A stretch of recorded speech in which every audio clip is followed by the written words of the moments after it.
All right, YouTube, coming at you with a round 5 recap. It is looking like a very, very dicey looking game, as all good games are. Um, Essential powers are on the move. Um, we have we got Mexico aligned to Germany via the Zimmerman telegram being successful. We have we have a big dance on the Western Front happening. We have the freed up units from the Eastern Front making their way down to the Caucasus and soon enough into Persia. We have the Russian Civil War and all the chaos of that having unfolded. Um, and Japan has just finished cleaning up in the Pacific and is on their way to help out the whites. So a lot of chaos. Egypt is also contested. Just a lot of crazy stuff. The Allies are cleaning up the Central Power Sea units. This is the casualty bin from round 5. Boneyard dish. As you can see, just a lot of units, a lot of basically everything. We got a lot of Soviets, whites, Russians, Central Power Sea units. Most of their sea units were lost this round. And we also got a few more minor aligned and neutral powers. I think they were also attacked, all those white units you see there. We got Austro-Hungarians lost most of their fleet as well. A minefield was removed. A second minefield was removed. Or was that the same one? No, 2 minefields were knocked out from the Russian Civil War kicking off and everything, probably. And a lot of French units, British units, a lot of bloodshed in this game. Also, a machine gun was eliminated as well, but I believe that was from the Russian, probably removed from the Russian Civil War, actually, if I'm remembering correctly. But anyway, also a lot of fair amount of British sea units as well. So and French and Italian transports, I think. So yeah, a lot of craziness. So let's get into it exactly. Go turn by turn to exactly what happened with round 5. Austria-Hungary sending its eastern units down this way towards Crimea, and just now that Austria-Hungary basically has their full attention on Italy, so we have this thing going on right here, basically, kind of a classic occurrence in Kings and Kaisers, that this standoff between Italy and Austria is bound to happen, but in some games has a little bit more fluctuation, a little more of a dance. But right now it's just in this pretty steady standoff. He did send in a few subs down into Sea Zone 29, and to try and send over to here, I believe at least. But I think he lost a sub or two to mines. So, mines can just be a tricky thing there, and they can be really cruel. He also has Austrians coming down here to beef up Palestine and help out the Ottomans there on defense. And he has some guys over here in Armenia too. So there's that, and he's building in his minor cities in Sofia and Belgrade right there. Moving on to Soviets. Contested Archangel. They took out the whites in Estonia, and caused a little bit of chaos in Tatarstan, sending the bulk of their units into Kazan. They got an elite via their field tech, which is a very good tech for them to have. And they also actually went down into Korea, believe it or not. They went down into Korea and contested Korea so that Japan could not build out of that military base there. And then they also sent units up to Amur, and as you can see, the whites from the Far East took that out, took over Primary. Japan came in and took out the remaining Soviets there in Korea on their turn. And the whites have a steady, started aligning the Mongolian territories here, and had to, the Soviets contested Urals, so the whites had to come in and try and knock that out, and they got that back successfully. But they did not have a successful counterattack in Tatarstan, so Tatarstan there is contested. And the Soviets will probably continue to expand because the Allies are just not, besides Japan and a little tiny bit of America, the rest of the Allies really are not in a position to really help out the whites, the white movement at all, really. So we'll see. The whites also took their remaining dreadnought out of the Baltic Sea and met up with the Brits up there in Sea Zone 20. And they still have these two pesky cruisers down here conducting convoy raids against the Central Powers. Germany, like I said, moved out of Belgium and congregated in Alsace and is steadily building up more units and bringing things that way, and sending a mass amount of artillery down from the Eastern Front down to Caucasus over here as well, and sending units back towards the Western Front. They also went and scattered. They took their fleet and they kind of scattered throughout the Indian Ocean. After the British came up to Sea Zone 41, they kind of scattered around. The Austrian cruiser that was from the Pacific originally knocked out a British cruiser here, and that allowed them to go everywhere. So there's still one German cruiser here in the Red Sea, Sea Zone 36. But outside of that, they all got knocked up. Everything else got knocked out on Britain's turn. But they did take down a fair amount of British sea units along with them. And Dreadnought here is damaged. I think they lost at least these two cruisers. And by that Austrian cruiser can opening here, it allowed cruisers to knock out a couple Allied transports here as well. So regardless, knocking out transports always is a big help to the Central Powers. Slows down the Allies. I mean, let's see, France. Let's see what else. Had to whip out a build plate for France on my turn, but all this stuff here is in Lorraine. We got a steady amount of stuff going on over here.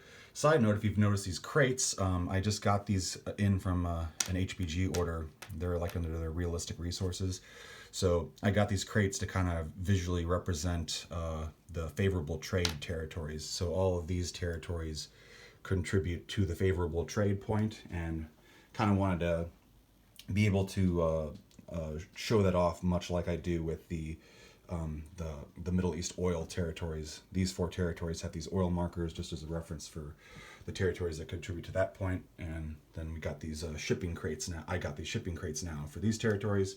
I do want to get some kind of trench markers for the actual Western Front point territories, but when I find some good ones, I'll integrate those as a visual flair into my game when I can. Anyway, where was I? Okay, yes, France. France just basically did this stuff. They also killed a German unit in Portuguese East Africa, and also got killed in the process of that. Britain, as pumping stuff over into Belgium and moving stuff down into Lorraine, and trying their best to fend off the Germans in South Africa, while also fending off the Ottomans. But it is looking like things are breaking as the Ottomans came steamrolling in, and we took a fair amount of them down in the process. But it's still not looking good for us. And now that Egypt is contested, I cannot build out of that military base. So we'll see what happens there. And then I also went back into Persia to see what I could whittle down from the attacking onslaught that will make its way into there. Let's see, this is what's left of the Ottomans. And I got this left for Britain, but look at how much. I got 12 German artillery, an ace fighter, and some elites, and some German elites and an infantry coming in on their next turn. So this is probably going to get crushed really, really easily. Britain came in and walked in from Mesopotamia with the Arabians, and then the Italians there followed suit to kind of reinforce them at least. And we got a few units on the way, but the Anzac forces are kind of getting exhausted at this point. Did build a transport to start bringing those guys over there, but we'll see. We'll see how much of a difference it makes. But Bombay is in trouble. We have 5 rounds left. there's a good chance, if this keeps up, there's a good chance that the Central Powers will be able to snag Bombay. So that's never good. The BBR has the Calcutta Crush. I think this game has the Bombay Blitz. I think that's an appropriate name for it. Maybe the Bombay Bash? Bombay Blast? I don't know. Whatever. Anyway. Alright, I'll let you guys pick the name for that one. But anyway, then moving on to Japan. Like I said, Japan cleared up the last of the Central Power territories in the Pacific. So they have, the Allies officially now have the Pacific Point, Victory Point. Let's see, is that... Yeah, they officially have that. And, they knocked out the Soviets in Korea, and they will start reinforcing the whites up there while they can. Again, the fate of Russia victory. The fate of Russia victory point is which faction of Russia controls the most original Russian territories by the end of the game. So, it basically is about if it's at all possible for us to slow down the Soviets and have one more territory. In the case of at least one more territory, the Mongolian territories don't count, and in the case of a tie, the Soviets win. Anyway. Moving on from there, what else? Yeah, Ottomans came into Egypt. They got a trench works with their tech, put that in Palestine. Madman loves getting trench works. And sent some guys into sent more units, railed more units down into Jerusalem, southern Anatolia, and did that chaos there. The Ottomans had a cavalry down here in Africa and successfully attacked British East Africa, which was contested, killing the Italian unit that was there. So now the Ottomans control British East Africa, so that's fun. I actually realized I forgot to swap this out. Italy controls this, because I walked in there with Italy. I forgot to put a roundel down there, my mistake. On the previous turn, Italy sent a guy down into there. Alright, anyway, so Italy controls Darfur, not the Ottomans. What else? Oh yeah, the Brits also came in, and I believe there was a German sub here in season 28, so the British fleet here knocked that out. And then Italy came in with its fleet. They went over here to convoy the Ottomans. Let me flip that over. And then they came in and knocked out the Austrian fleet here in season 30, but they left an Austrian sub in here just because they wanted the odds to take out that the main fleet. So that sub is going to be a goner for sure. What else? Okay, America joined the war and declared war on the Central Powers. Is round 5. Germany paid for the Zimmermann telegram, so after the U.S. did its turn, they rolled for the success of, at the very end of their turn, after everything they did, they rolled for the success of the Zimmermann telegram. And Germany rolled a 1. I rolled the die for them, but Germany rolled a 1. So yeah, even if I had like a full 20 units in there, 20 or more units in Southwest U.S., he still would have gotten it with a roll of a 1. So yeah, Mexico has been aligned to the Central Powers, and the U.S. has to deal with it because right now this is the I believe I'm updated with everything on the income tracker. Germany and Austria-Hungary together have a very healthy empire point. 91, they need at least 85 to have the empire point, and Britain and France are far behind in also getting the empire point. So this is kind of what the points, I believe I have this updated, this is what the points are looking like. Central Powers have the Black Sea, Allies, I believe, still have Africa, but that could be wrong actually, maybe it's a tie. Western Front, the Allies have, and they have favorable trade. 1, 2, 3, 4. Yeah. Allies just barely have the Western Front. The Allies definitely have China. They have the Pacific Colonies point now. Central Powers have Empire. They have Belgrade. They have the Russian Revolution point. And they have the Balkans point. They also have minor cities 3 and 5. 1, 2, 3. Oh, actually, they only have 3. 1, 2, 3, 4. Quadruple check this. Ankara, Basra, Hamburg, Delhi, Chicago, Cairo, Budapest, Hong Kong, Jerusalem, Leeds, Madrid, Peking, Ottawa, Mecca, Marseille. Yep, that's right, because they lost Ypres. They lost Ypres, so they lost the Minor Cities 5 point. But I'm sure they'll get another one back soon. Anyway, so there's that. In terms of the Africa point, 1, 2, 3, 4, 5, 6, 7, 8. 1, 2, 3, 4. Sorry, only recount this. 1, 2, 3, 4, 5, 6, 7, 8. Versus 1, 2, 3, 4, 5, 6, 7, 8. Oh yeah, no, it's a tie. Africa point is a tie. 1, 2, 3, 4. These Portuguese territories don't count. 1, 2, 3, 4, 5, 6, 7, 5, 6, 7. Actually, maybe not. Maybe I did count that one by accident. 1, 2, 3, 4. Italy. Basically, it's everything except for Italian territories and British aligned territories that count for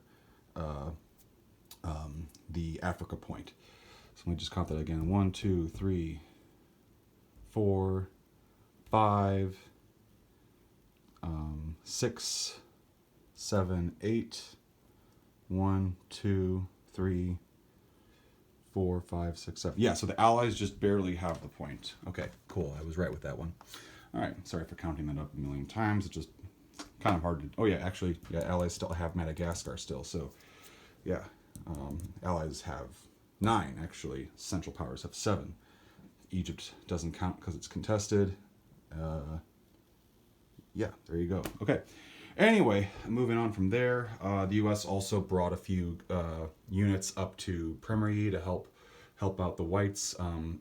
Any allied unit can use the Trans-Siberian Rail since it's completed and stuff. So these guys can rail. I can rail one unit on U.S.'s turn all the way along those territories right there. Soviets helpfully have this side of the rail. Whites have helpfully have that side of the rail. Fun stuff. And then also America came down here and aligned Brazil. They aligned Cuba. They positioned a bulk of what they positioned is positioned so it can go back and hit Mexico if it needs to, which it's probably going to have to. But we also sent units over. Started sending units into this way, pumping cruisers into the Med here, and landing on Portugal and at Azores to align those for the British. So that helps out the British a little bit with getting some more units over there, and as well as giving them 2 IPCs. So fun times, fun times. We'll see how this distraction here pans out, but the U.S. is going to have to deal with it. So we'll see. And then over here with the China point, this has been the only portion of the game that has not been a great example of the new rule set. It just the Empire of China just got really good with the dice, and the Republic just got diced really badly in this conflict here. So it's not a great example of the conflict, but we've played this mini game essentially several times, and it hasn't been this lopsided before. It just really stemmed from the success of the first round of dice. So yeah, just kind of is what it is for this particular game. Maybe we'll make some tweaks with it, but overall I'm still generally pretty happy with it. Either way, Japan still has even though Japan doesn't have to worry about China, they still have their work cut out for them with the Soviets. So we shall see. But on to round 6. Also, side note, who built tanks? Austria-Hungary built a tank. And the U.S. was going to build a tank, but decided against it. Oh, and France built a tank. So we got 2 tanks in play. So that's fun. Okay. Anyway, I'm going to catch up on the rest of the beginning of round 6. So stay tuned for more.